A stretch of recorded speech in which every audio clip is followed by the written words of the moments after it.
Same pre workout എന്നത്തെയും പോലെ ഇന്ന് ചെസ്റ്റ് ഡേ. ഇന്ന് ഞാൻ പറയാൻ പോകുന്നത് എന്താണ് റിവേഴ്സ് ഡയറ്റിംഗ്. ബേസിക്കലി ബോഡി ബിൽഡേഴ്സൊക്കെ അവരുടെ എക്സ്ട്രീം ഡയറ്റിംഗ് ഫേസ് കഴിഞ്ഞാൽ അവരൊരു വീക്ക്ലി ബേസിസിൽ they will slightly increase calories to reach a healthy body fat level.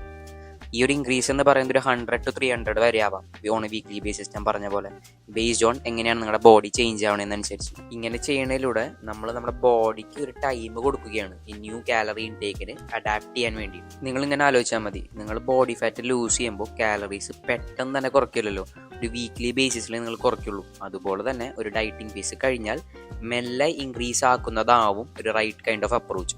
ചില സമയങ്ങളിൽ ഡയറ്റിംഗ് ഫേസ് കഴിഞ്ഞാൽ നിങ്ങൾ പെട്ടെന്ന് തന്നെ ഈ ഒരു ഹ്യൂമൻഗസ് കാലറി ഇൻടേക്കിലേക്ക് പോകുമ്പോൾ ബോഡി അതിനനുസരിച്ച് അഡ്ജസ്റ്റ് ആവണമെന്നില്ല. ഈ ഒരു പ്രോസസ്സ് ഞാനും എൻ്റെ കട്ടിംഗ് ഫേസ് കഴിഞ്ഞപ്പോൾ ഇംപ്ലിമെൻറ്റ് ചെയ്ത് നോക്കി and it works pretty well. ഇതാണ് basically reverse dieting in a simplified way. Hope that it helps. Stay strong.